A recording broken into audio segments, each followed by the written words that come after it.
All right, good morning, good afternoon. I just went through and did this whole lecture video and something happened and didn't record, so I'm going through it again. So trying to keep my enthusiasm level up. I just went through the whole thing, darn it. I'm sure you've been there before, things happen, right? So yeah, just before we get started, so today we're moving into looking at groups in the self. So chapters 4 and chapter 5. This book, I think, it's a really interesting one called Lost Connections. And it's Joe, he's a journalist by trade. It's kind of a popular press book, which it's it has a lot of research, but it's not like an academic book. It's a popular press book. Anyway, it's a great example of the sociological perspective. Think about C. Wright Mills, the sociological imagination, that the world that we're living in, his perspective, and he's drawn a lot of research in this, that the kind of work that the kind of work environment that we are in, the kind of work that is available to us, we're lacking more meaningful experiences in everyday life and connections to each other, and connections to the environment, connections to our community. We see more fracturing going on, and that has a mental health impact. So it's thinking about the self and environment, and it's a really interesting read, and it's a powerful one because we're looking at like mental health. Mental health seems like very individual level experience, and it is, but it also takes place within environment and a context and the social world around us. And I think this is the power of the sociological perspective, because we can't just treat the individual without looking at the larger environment that we are in. I mean, we can, but we're not dealing with the symptoms or the underlying causes to the symptoms and the problems. Okay, so we're going to start off with let's take a look at the different ideas about the self.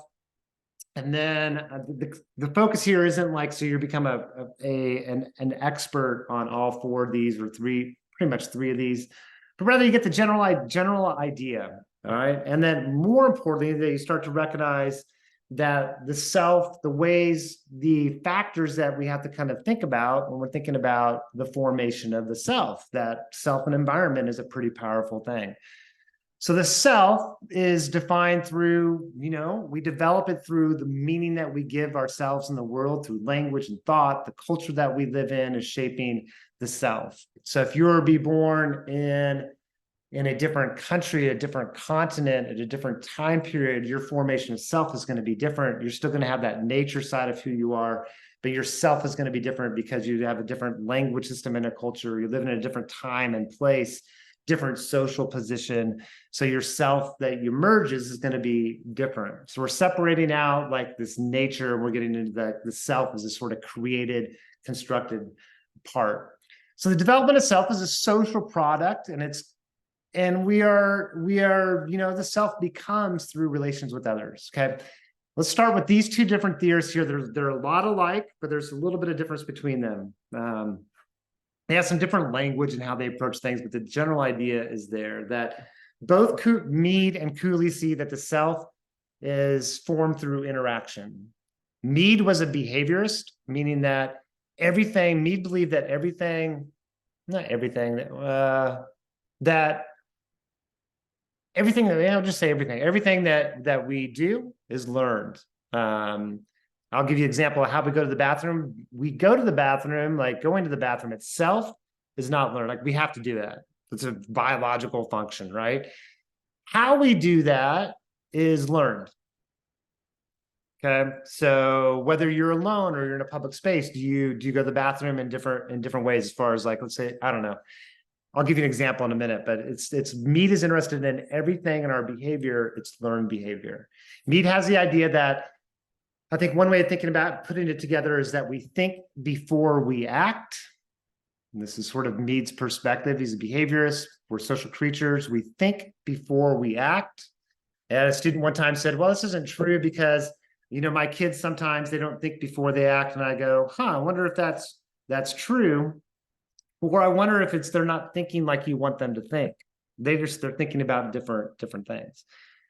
I mean, to take away from these perspectives is not that we're consciously always thinking at a level of complexity, but that there's something going on in terms of we're being reflective in terms of certain things, thinking about how to others and thinking about ourselves.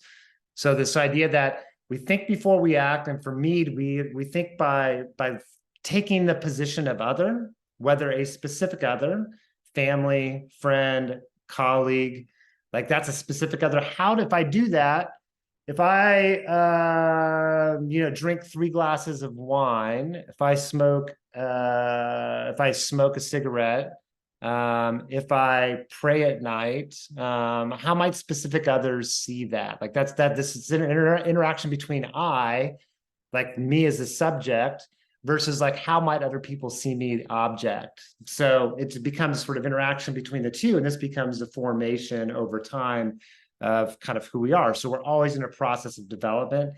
People may become, well, this is who I am, and becomes fairly stable.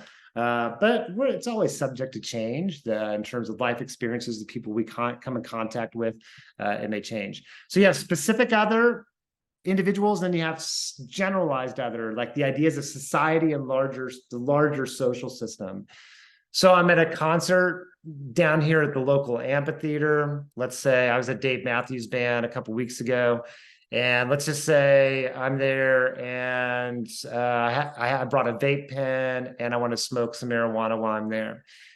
I may be thinking about generalized other and going, okay, what if when one of my colleagues or students saw me and I was there, like that's going to be part of like probably my thought process.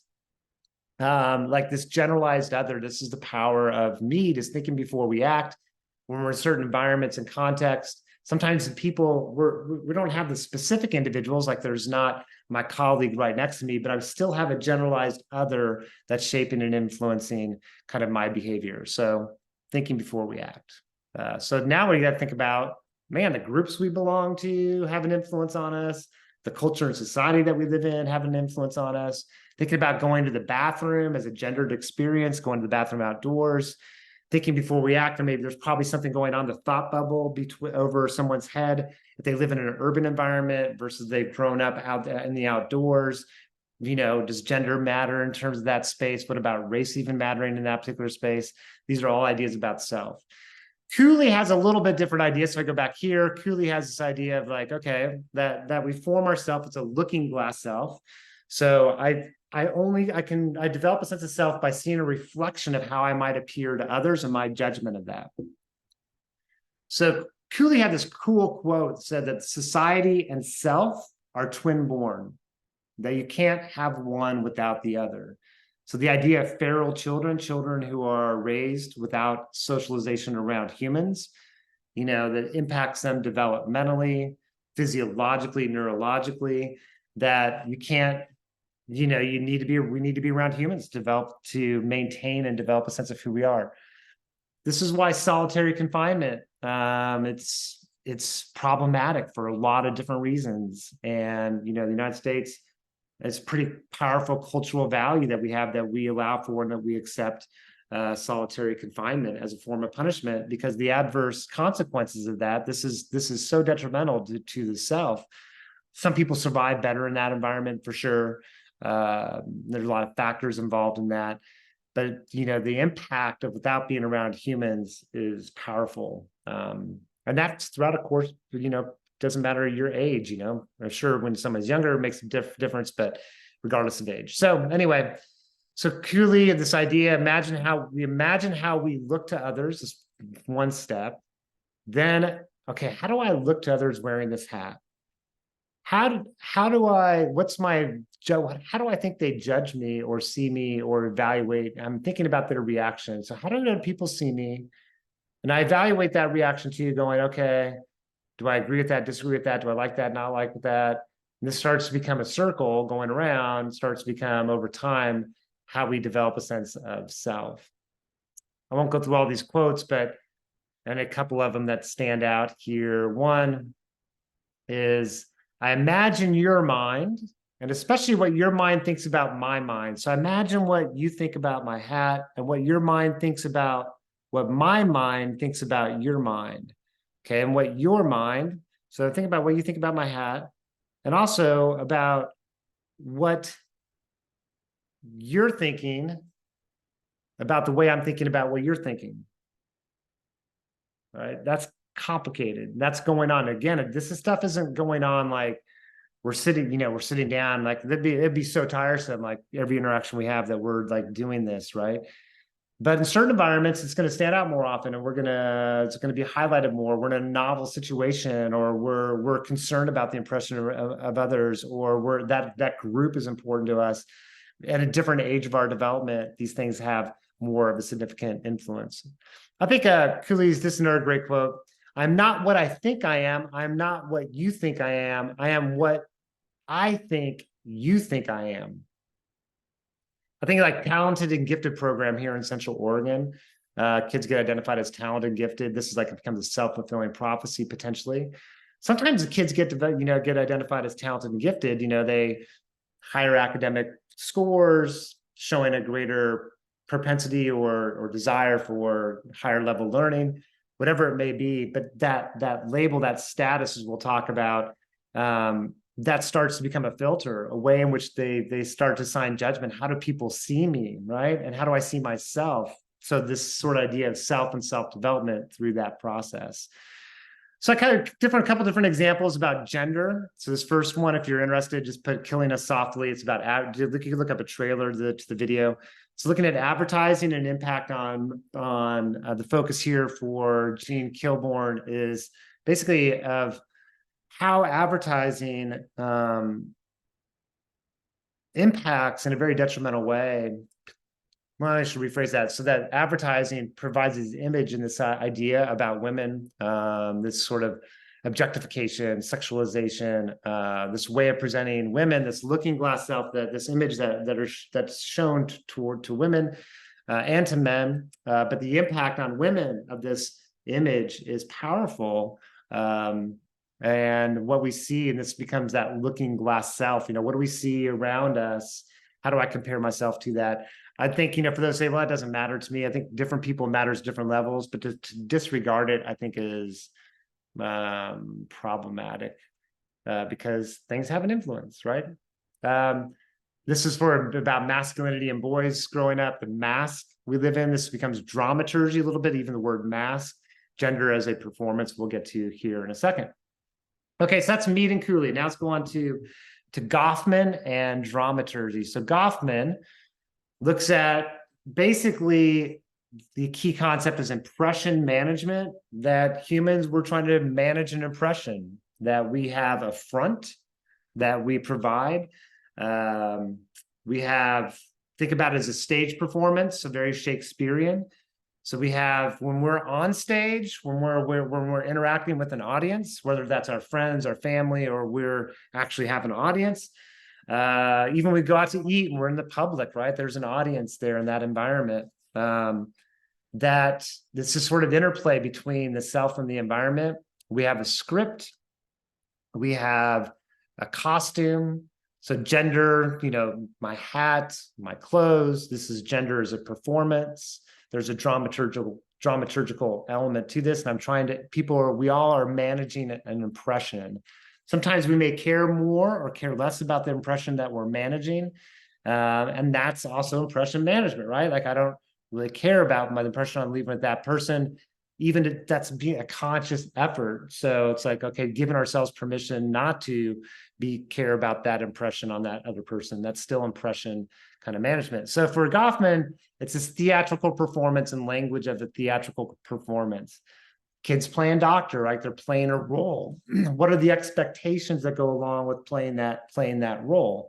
When kids are doing this, they're probably like, they're understand certain parts of a script, I imagine, even at this young age, and the questions they ask each other, how to play that role. I mean, it's about performance.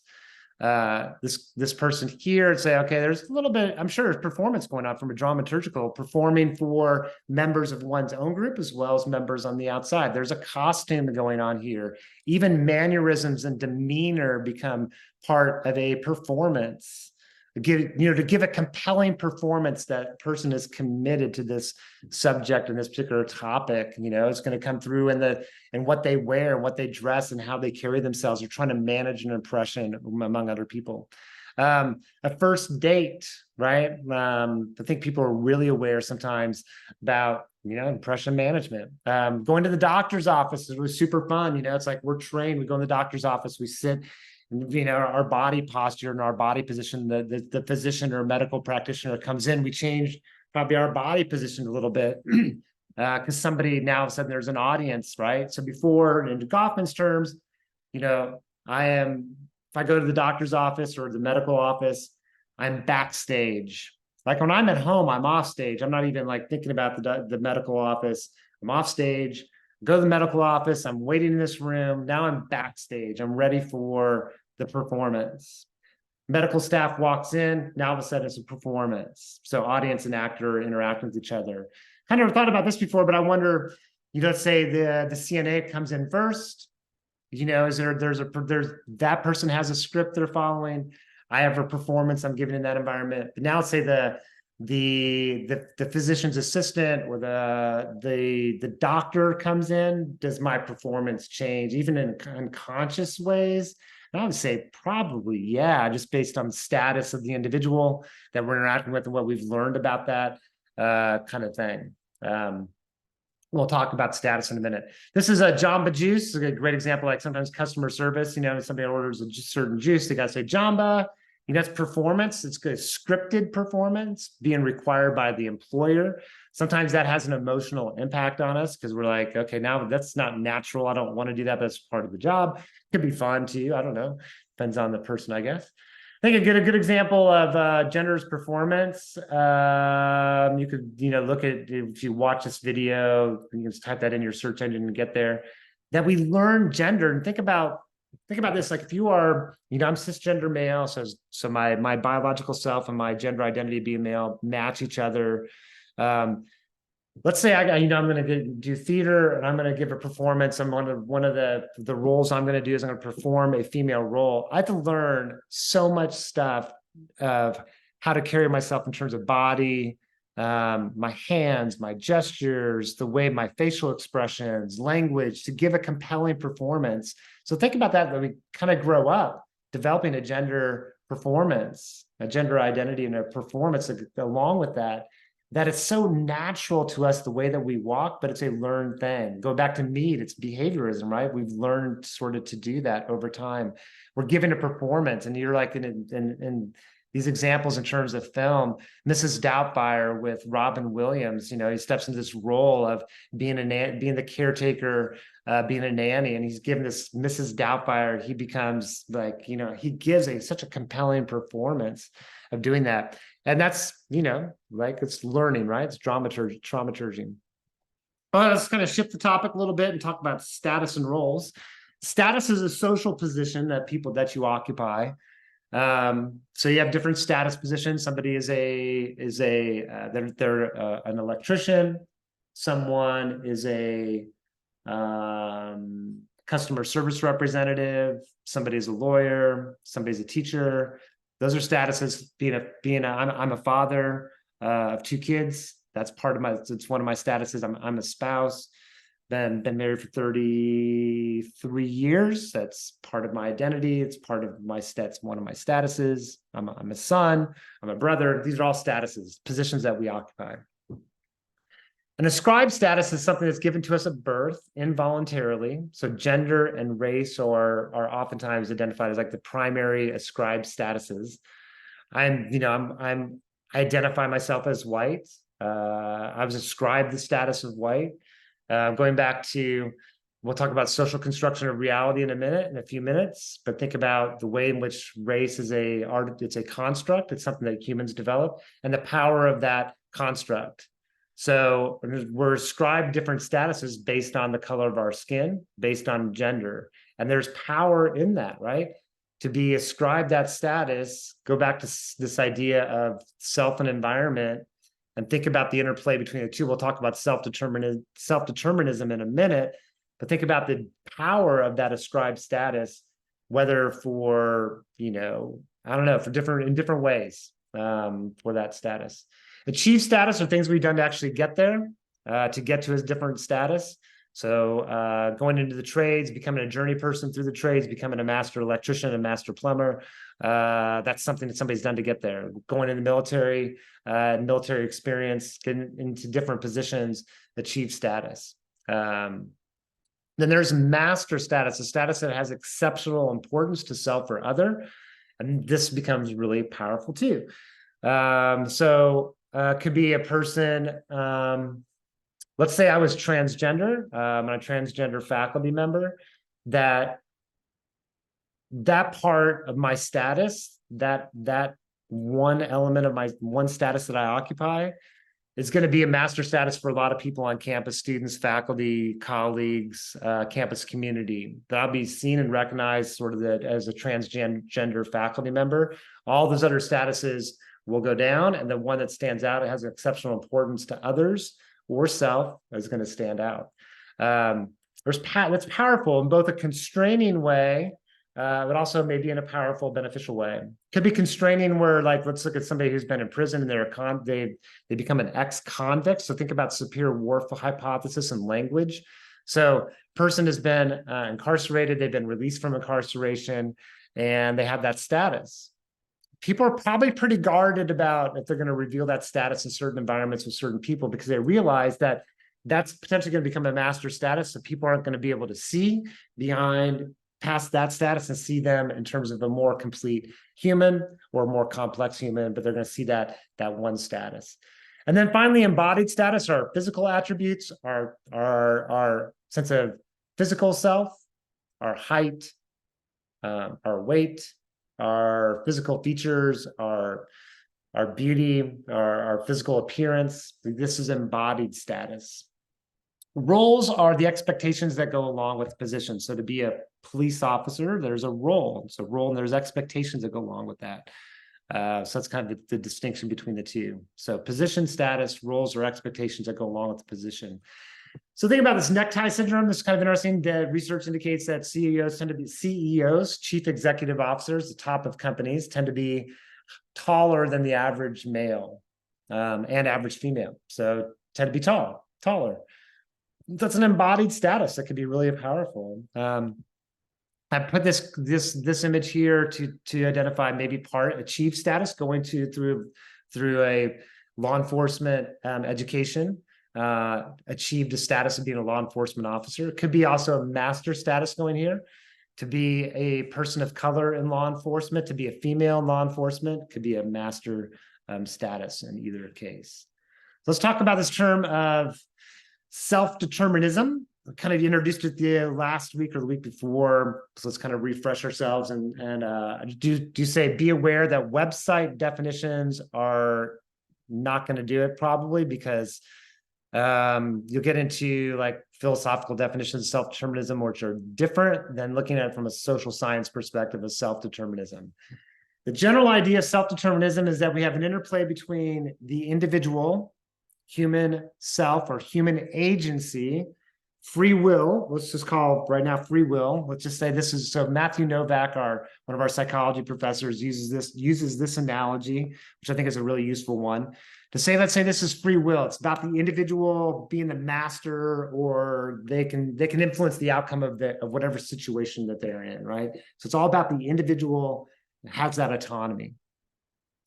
And then that's like free will. And then you have determinism on the other end, which is the egg white, let's say, that it's about the either social determinism, the environment that we're living in, the context, the environment, meaning like what social class did we grow up in?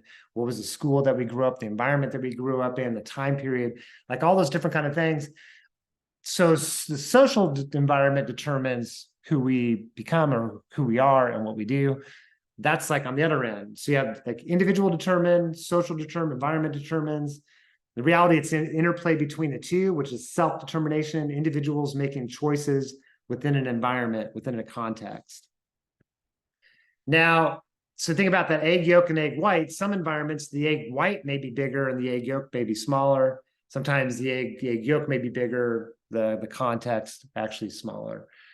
The reality is that we're not puppets on a string. We're not like determined by the environment that we live in, but we're not like also, we can't, the environment has an influence, right? It's a matter of degree and what we think about. So this picture of the flock of birds, right?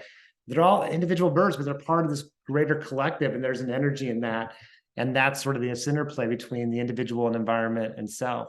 There's also biological determinism. So there's social determinism about the environment, the physical environment, social environment, but also biological determinism that some argue that, well, biology determines that outcome.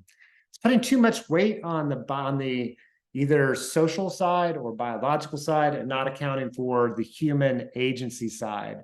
But if we go too far the other way and say, well, it's all about human agency, people just decide whatever they want to do and be. It's like, okay, that discounts all kinds of stuff about culture, social, environmental forces going on. So this is kind of interesting. That was a great quote. So when discussions of nature and nurture come up, people form sides quickly and they go one or the other. It's like, oh man, nature, nurture, form sides. Oftentimes, I think without a lot of education, information, analysis, it's just like they go, and I'll provide a couple different examples related to gender, where I've heard before, and this like common things that people might say that are just like put it all in one basket versus the other, right? And it's kind of problematic. Epigenetics, like interesting. I think this is a powerful demonstration about the environment matters even on the nature side of things. So epigenetics, an area of research and development of recognizing how the environment and environmental stressors and environmental context influences the expressions of genes. So we have like this nature, but let's say the genetics, I'm going like that, but genetic part of who we are is being influenced by the environment. The expression of those genes is being influenced by the environment that we are in. So it's going to be nature and nurture and complex relationship between the two. I'm trained my background is in social work, sociology, communication studies is my first master's degree. I see the environment, the environmental, I'm trained in my history and my research focused on understanding the nurture side of things, not to deny the nature, but rather to see the interplay between the two and recognize the ways in which nurture is influencing who we are and behavior. Why is that important? Well, for a lot of reasons, but I'll just give one, is that if we go to that place of nature and say, well, that's just the way people are, the way males are, well, that's just the way, we can go to like scientific racism or get into that area and go, well, that's just the way that group is. Puts it all in the nature, that discounts and removes a responsibility for shaping the environment that we are in and understanding how environment shapes realities and outcomes for people. So I'm going to give you an example. So I've heard the idea though, well, males are just more aggressive than females. Males, why do males commit more sexual assault? Well, it's because something in terms of their sexual nature self, that's just going to be more prominent because they want to be the dominant one, the sexual aggression. That's just like so all nature.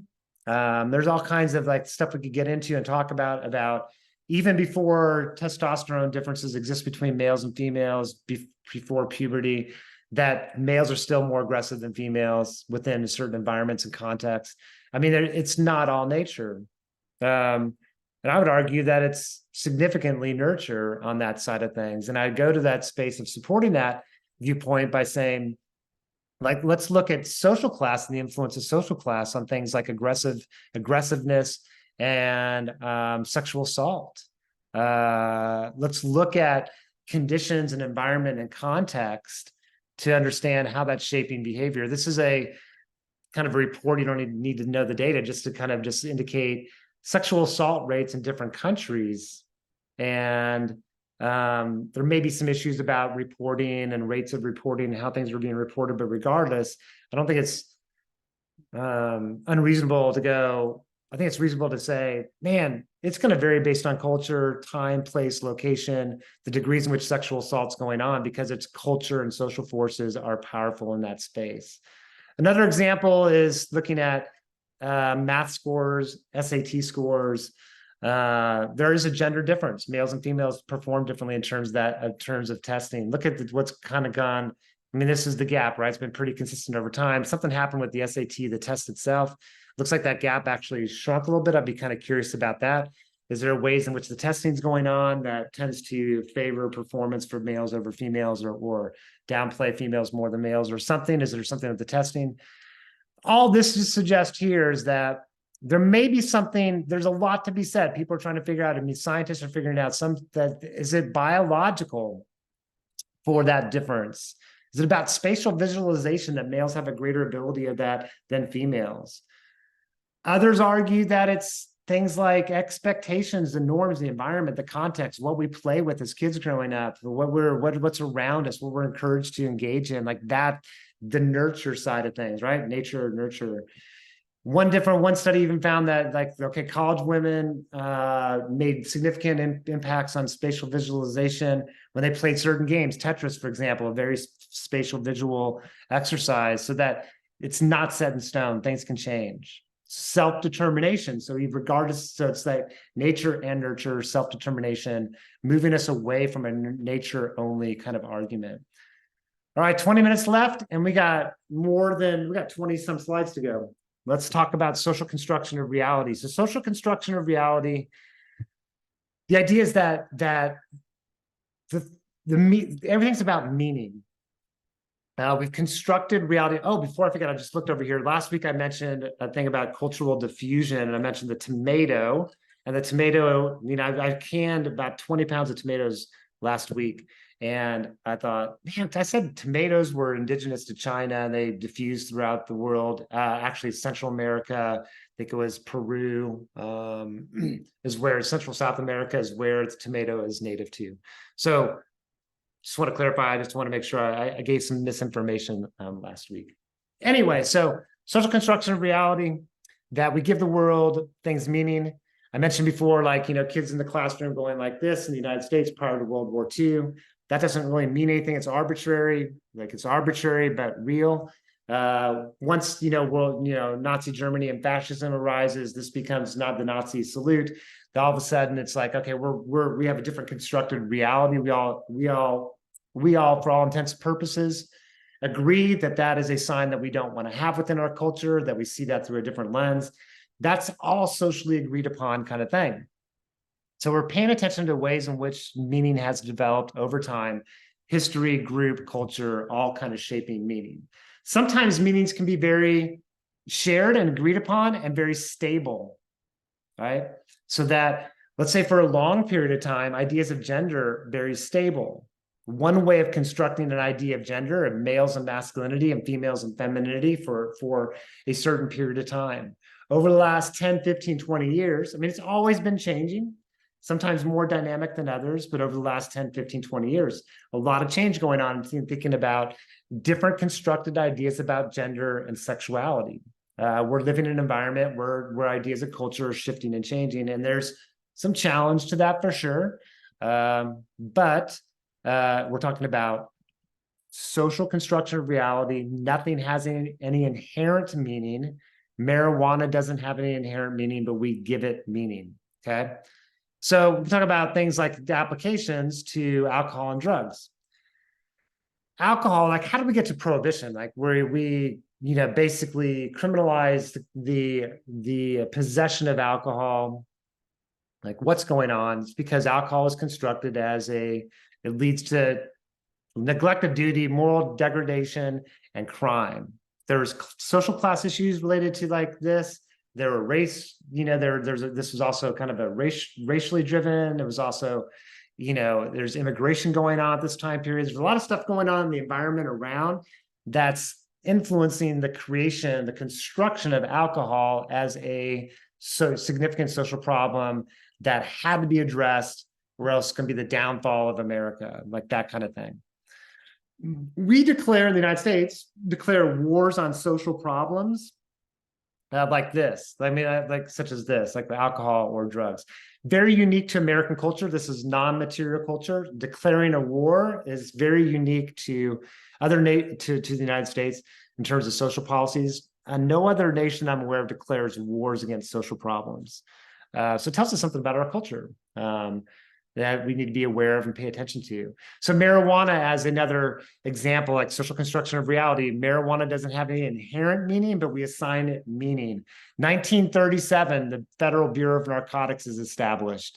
First time that there's a federal agency to address the possession of drugs or drugs in America. And It was specifically about marijuana, the marijuana menace, the belief that marijuana causes insanity, causes people to commit murder. There's a racial aspect to it too.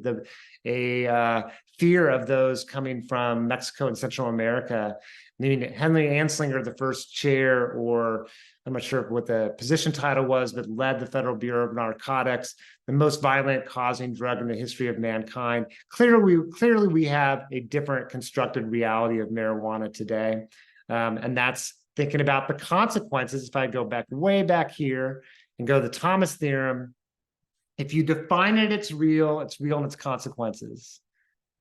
So it doesn't matter if it's objectively true. What matters is people's subjective impressions and understandings of things. Marijuana doesn't cause people to commit murder. People believed it to be true as a society. It led us to certain outcomes in terms of criminalization and declaring a war on marijuana. So more recent times, 1980s and on, war on drugs, war on crack cocaine. This led to mass incarceration in the United States. I mentioned before that the United States has 5% of the world's population, but 25% of the world's prison population. I mean, has to do with constructed realities. And a lot of other issues too, but you got to think about constructed realities if you want to kind of understand that. There is an issue, the reason this political cartoon is that during the time period of a lot of fear going on about, that influenced the war on drugs, that there was determinate sentencing, mandatory sentencing that judges had to hand down. One of them that was later viewed as unconstitutional and racially discriminatory was this issue of powder versus crack cocaine, that if somebody had 500 grams of powder cocaine in their possession, they got the same sentence as somebody had 5 grams of crack cocaine. Crack was associated with poverty in the inner city, people of color, powder cocaine, white, affluent. And this is like racial disparity in terms of sentencing, of constructing different realities of substances. And thinking about these kind of things, I mean, there's a couple different videos you might be interested in. So it's Johann Hari, who wrote this book. He also wrote, I think it's called something to Scream, about the war on drugs. It's a really entertaining and engaging story and examination of the war on drugs over time. And I think it's really powerful. Chasing the Scream is the name of the book. Highly recommend it. Anyway, so in the United States, like, we've constructed this reality, like, oftentimes, of like drugs as a crime problem versus a public health problem. And that is very interesting. And that's like a whole lot to kind of go through there. Like, think about our cultural values and think about, are there things going on? Hegemony, is the ruling class interest being protected and being supported by believing that drugs are a crime problem versus a public health problem? If it's a crime problem, then we just lock people away.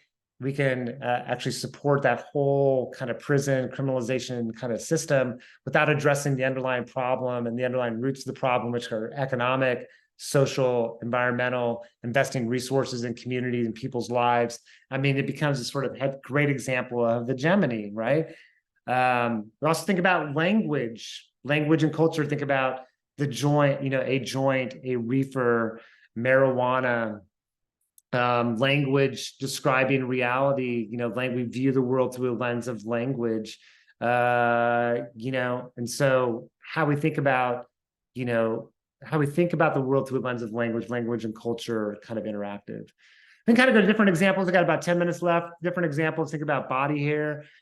Body hair doesn't have any inherent meaning, right? If you kind of go back to this sort of thing, it's arbitrary. Does body hair on females, males, what does it mean? It's all arbitrary. It's culture. It's real though at the same time, right? Because we define it that way within culture.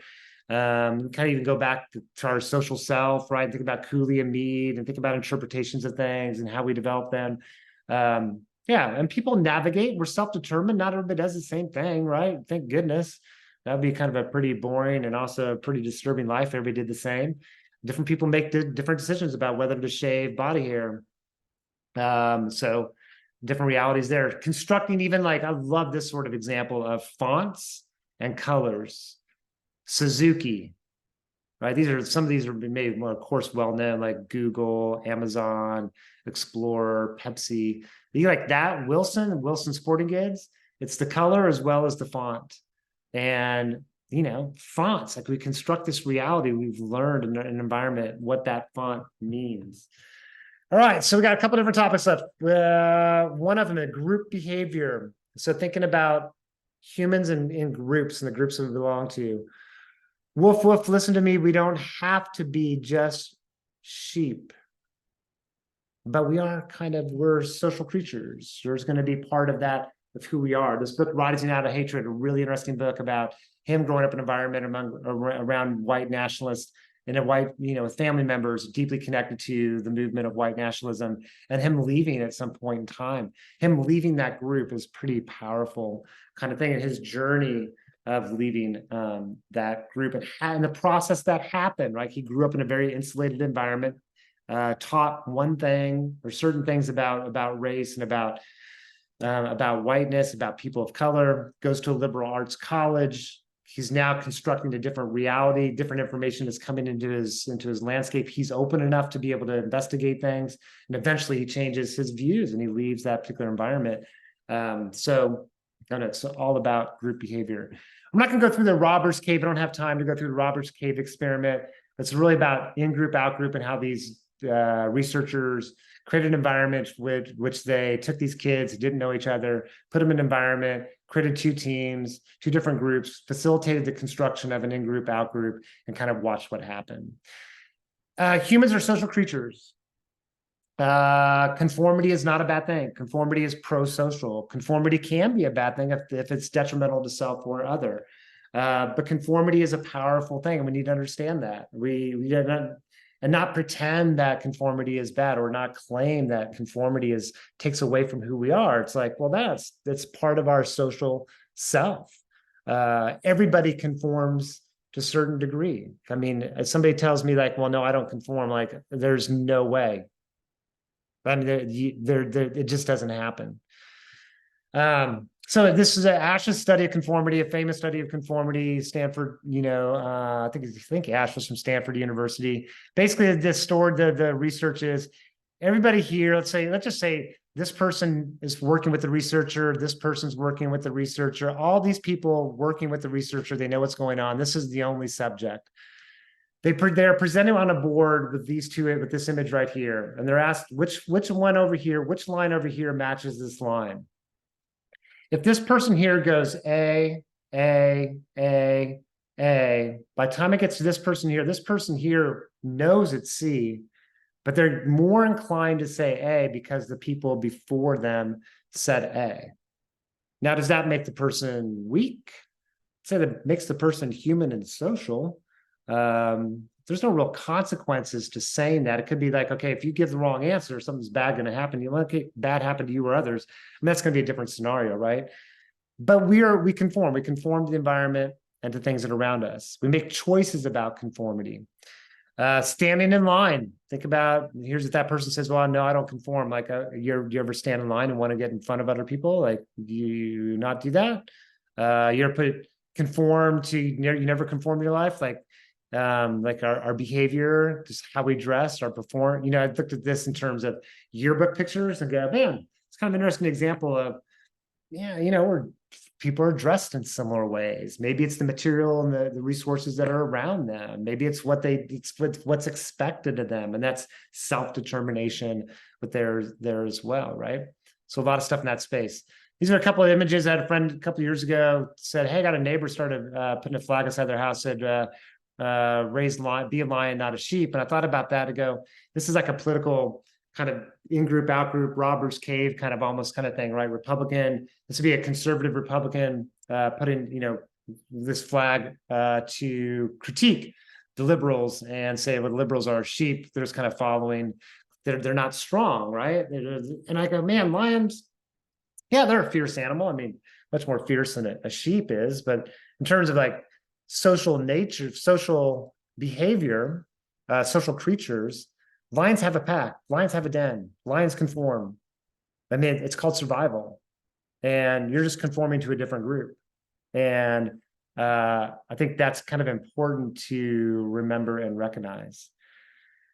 A few minutes left. We got another important concept we're not going to go through, talk about Milgram and Zimbardo. So we're not going to talk about them, but I want to indicate something about their work. So Milgram did the famous shock experiment where people were he would ask people to give shocks. If the subject, the student gave the wrong answer, the subject, which is the teacher, was told by the researcher to give shocks and increase the level of shock until they got it right, kind of thing. And people would sometimes give lethal levels of shock, even though they weren't given a shock. They were told that they were given a shock, and they believed that they were given a shock. This is the research and study. Zimbardo is the famous Stanford prison experiment, where he puts people into college students signed up to be part of this experiment, were put into a mock prison, and after a short amount of time, it just got ugly. Zimbardo called off the experiment because it was getting bad. Now, sometimes these stories are told and these research is told, like there's a lot of value that's gained from that research, but there's some limitations that need to be aware of and some cautionary tales or notes to be aware of. You can read through this overall just sort of description, but one of them is, I think it's kind of an interesting critique of Milgram's work, is that, okay, so imagine you're part of this experiment and you are the one that's there, you are the teacher. These two are both part of the experiment. They know what's going on. Like the student knows what's going on. This is a person who's working with the researcher. The teacher doesn't know that. So when they get the wrong answer, they may go, ow, like that hurt, right? They don't see each other. There's a wall separating them. And the teacher goes, ooh, I don't know if I want to do this. That seems like it hurt the other person. And Milgram, the researcher goes, no, you need to continue on. And the person does. Well, one challenge of that particular method or approach, there's something interesting to kind of learn from that, but also recognize that notice that the teacher is by him or herself, by themselves.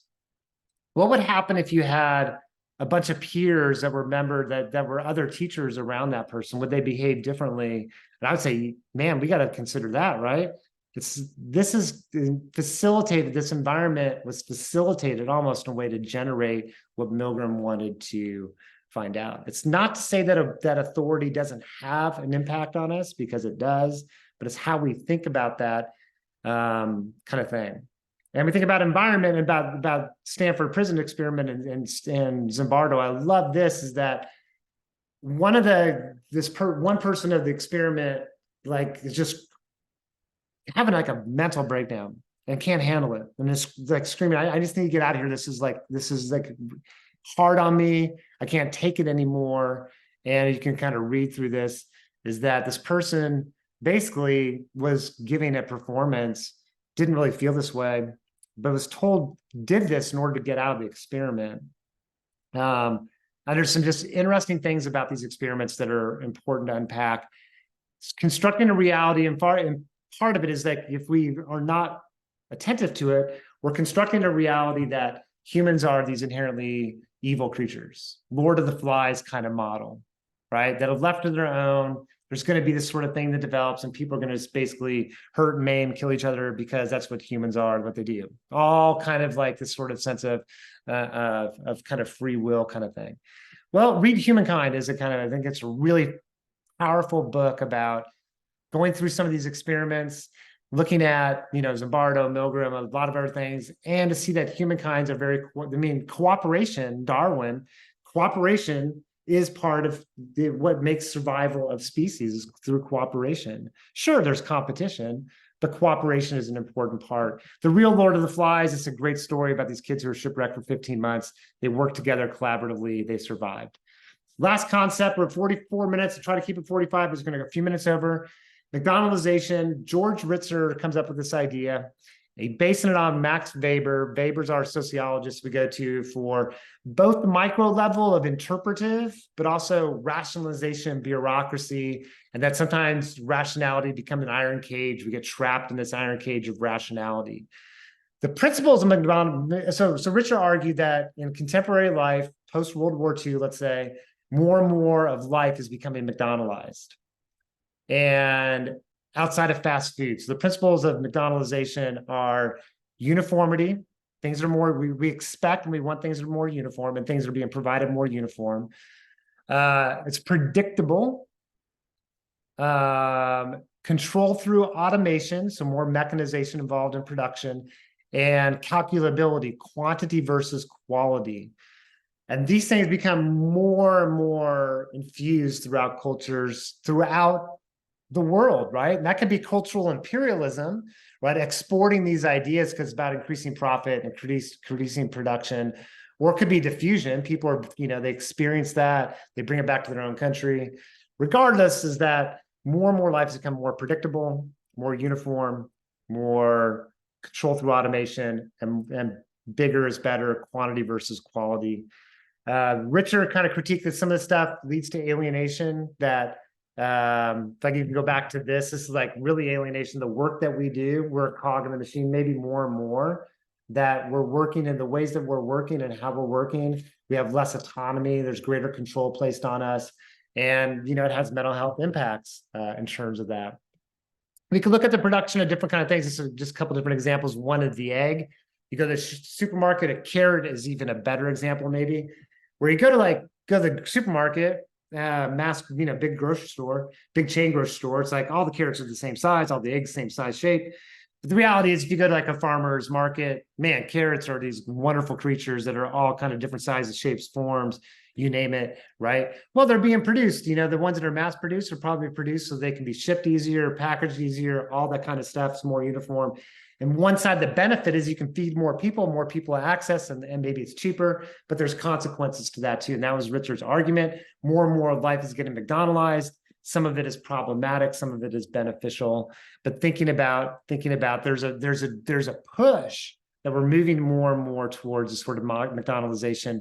And maybe there's like a counterculture kind of movement and a subculture movement reaction to that. Farm to table, buy local, right? Becomes sort of a subculture kind of response to that. But trash collection, this is as I was a kid growing up, this is how trash was collected, for a long time, until I can't remember what year this started, where mechanization, it's like really powerful. It's really kind of interesting, the level of technology involved in trash collection or waste disposal. I remember one year we'd recycle, and our kids were younger. They would sometimes, I'd say, don't put glass in recycle. And they put glass in recycle, and then I get a phone call, or we get charged on our account higher, it's like $20 because there's glass in our recycle. And I knew the person who worked there, and I called them up and said, hey, Sharon, so I don't know, I'm pretty good about not putting glass in there.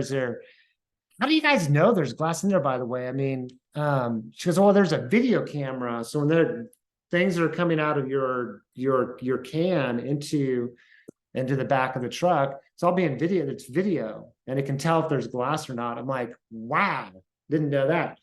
I mean, it's like this level of technology is pretty powerful. All right, last thing, and that is looking at tying this all together, thinking about, okay, formation of the self, looking glass self, Mead. Think about McDonaldization of teeth. Thinking about digital manipulation of the body and what we see, looking glass self. Think about gender and impact in terms of status, our ascribed status of how the world, self-determination, the world that we're in, we're all making choices in this environment. Thinking about, well, what images do males see? What image of the male body are provided? What images of the female body are provided? What about race? What about sexual orientation? All these sort of things are coming into this space where we start to think about the self as a process. We've constructed realities and constructed ideas in the world and landscape that we live in that shape who we are, influence who we are, never determine who we are. Individuals are making choices within an environment. All right, so that's it. Have a great rest of your day, and best wishes. If you have any questions, let me know.